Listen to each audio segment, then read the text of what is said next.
I'm Ramsey the loud one. I'm Jesse the short one. Put us both into one, we are. Lots of noise, always too fast, lots of laughs. Here's our podcast, the loud and short of it. Hi, and welcome to Loud and Short of It. I'm Ramsey the loud one. And I'm Jesse the short one. And this week we have a variety hour for you under the new format. It's going to be 5 episodes on YouTube split up in a playlist and just one big episode on Spotify. Breaking out the topics so you can just you can pick and choose what you want. Let's get right into it. Video games. Ooh. What do we got for video games this week? E3 happened, and guess what? Sorry, what was it again? E3? E3. No one gives a shit. Fuck E3. I could not believe whenever it came around. I mean, I'm old as shit now, so I don't care anymore. But I remember when I was a kid, dude, my E3. Let's talk about our E3 memories for a second. I used to fucking love E3 because I used to love video game journalism. G4 TV, man. Exactly, yeah. All the time. G4 is great. I used to follow all of IGN shit the entire weekend. It was a complete blast. And the thing was, it was a good show. E3 used to be fucking awesome, even if some of the shit that announced was mid. Especially the years when consoles were going to be a thing. Yeah, and that 100%. used to just be insane. Yeah. The kinds of stuff they would show you. Yeah. But I think it falls under the same trap that phones do now. Do you remember when the first iPhone came out and then the iPhone 3G and it was like that Apple conference? Yeah. Everyone in the world was talking about that Apple conference and shit was fucking nuts. Yeah. And then now, did anybody watch E3? No. Did anybody watch the Apple conference? Fuck no. They just made the same thing again. Yeah. I was going through Twitter to see the things announced. But the thing is with E3, dude, Sony left a few years ago and Sony does their own show, State of Play or whatever, and they do one in December or whatever. But the thing about that is you really didn't realize how fucking hard Sony was going, making these events worth it. Every big announcement was a Sony announcement. Remember the first year they left, it was over. Because right now, what do you got? You got Microsoft trying to pretend Halo isn't for old people. Fucking trying to sell Gears of War to kids who don't care about buff dudes anymore.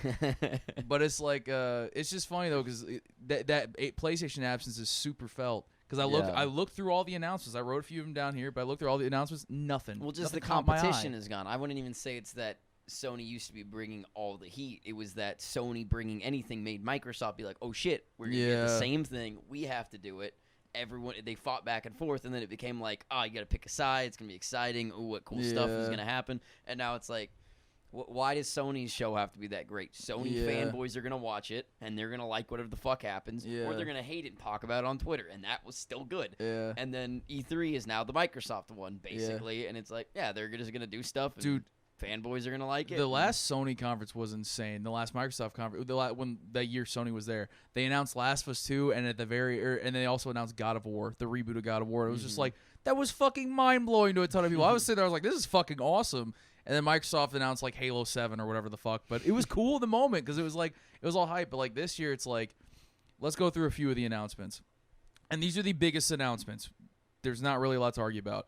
The first one, Guardians of the Galaxy game from Square Enix. You don't remember Square Enix made the Avengers game? It was dog shit. It was horrible. This new Guardians of the Galaxy game looks better, but who the fuck cares?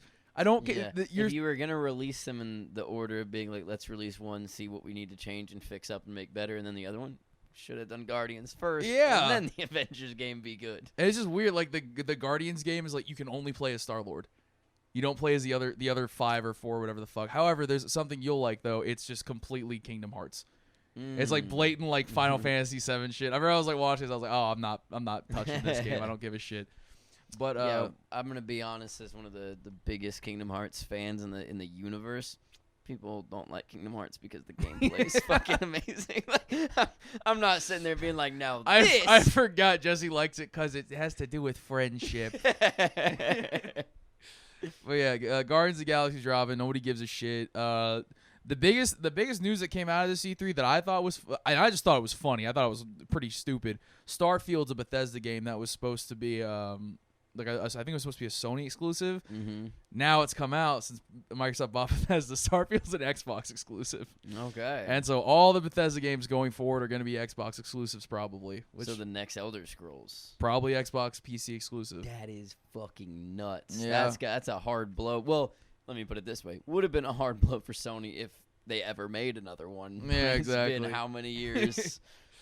Also begs the question is just like, what does Sony need at this point? Like the PS5 has been like, people give way more of a shit than fucking about the Xbox, because it's like you know, if you buy an Xbox, just get a PC. Yeah. I never understood. I guess I kind of understand. I've made the argument in the past, but like with the PS5, like Sony just makes these dope ass games that are essentially just movies, which are perfect for people like me. But I don't know what Microsoft's bringing to the table. Halo Infinite, the multiplayer got revealed. That's the next big announcement. It's cool. Ooh. It's Halo needs to die, but it looks more like Halo 3 or whatever. I like that they finally stopped with the numbers and they're just hitting it with the Infinite. Yeah. Because now anything that comes out after the one named Infinite came out, yeah, you kind of know. Yeah, this shit's free to play, by the way.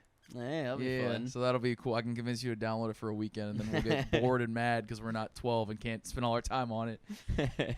And then for the biggest announcement, there's gonna be an Avatar game. Oh boy! like James Cameron's Avatar, like Is the it blue gonna guys. be like an old fashioned follows the movie game, or is it just in the universe? I don't know. I saw the trailer. Okay. I started laughing uncontrollably. And I was down for the count. I've never wanted to play a video game where I'm a blue cat. No, never. I'm quite Not good. once. Ratchet and Clank's the closest I ever got. But I think overall, just like Garfield. going through all those, I think E3 is gonna be done within the next 5 years. I don't think video game announcements work like this anymore. I think if anything, we've learned the video game announcements just fuck over developers. Yeah, like everything it forces dates onto things that don't need to have dates and everything else. And it's like would I prefer things to not be so up in the air sometimes? Like, yeah, 100%. But it's like if you want to market your game, finish it first. Yeah, I'd rather have a finished game at an arbitrary date than a fucked up terrible game that has to be out on March 2nd. Yeah, I just E3 is. I don't think E3 was ever good for the industry. I think it was good for video game journalism, and I don't care to put money in those dorks' pockets anymore. I think there was a time where I think it added to the competition. Yeah, I guess so. And probably sales of consoles as well, just from the conversations it generated. But when you separate them out and they're not, then it's two separate conferences. Now the whole everyone has their own gone. shit. I think like I can't remember if Nintendo was there or they had like a whatever Nintendo Direct does. Yeah, but what's E3 for anymore? It's weird. If they were fucking cool, they'd make it completely an indie conference. That would 100% be like, hey, tiny ass developers, like let's make you some fucking bread. With the name behind E3 would be a very cool switch to see. But they're not gonna do that because fucking life doesn't work out like that. But that's all we got for video games. Get excited for the Avatar game. Hell yeah! Thank you for listening.